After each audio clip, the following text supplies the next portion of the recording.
My thoughts on short-term rentals right now in the current market. A ton of investors are doing it. They're making a lot of money, but are they? Are they really making a lot of money?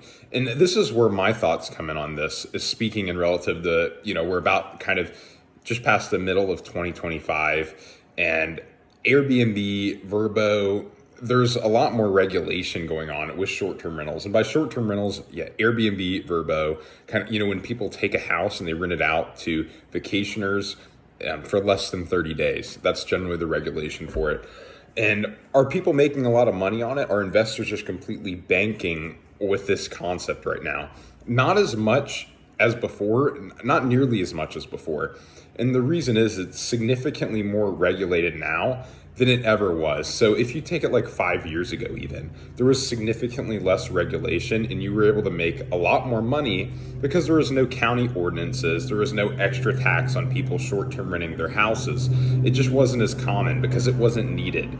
It never was a complication. So what happened was is a ton of investors started short-term renting. Once this started taking place, people started to complain. There was big companies coming in, buying up the housing supply in different neighborhoods. They're like, wait a second, like, how are we going to buy a house here to live when every house here is on Verbo? It's all on Airbnb. I want to buy a house to live here.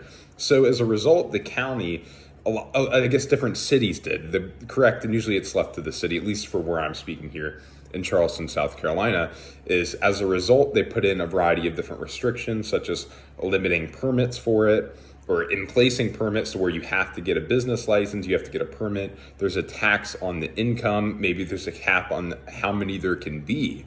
So as a result, keep in mind, they only did that in the areas where it's the most prominent, which were the places where people were making the most money. There wasn't a need for it in areas that weren't generating this vacation level revenue. There wasn't a need for ordinances because no one was doing it. So it went into play in the very popular areas most of the time. Therefore, it's significantly harder to get into now as an investor. You're not making as much money. You'll probably do, better than you would if you just long-term rented the house over like a standard 1 year lease. You'll probably make a bit more money with the short-term rental, but it's not nearly at the level as what it was before, when there wasn't, different ordinances, different taxes on the income for short-term rental.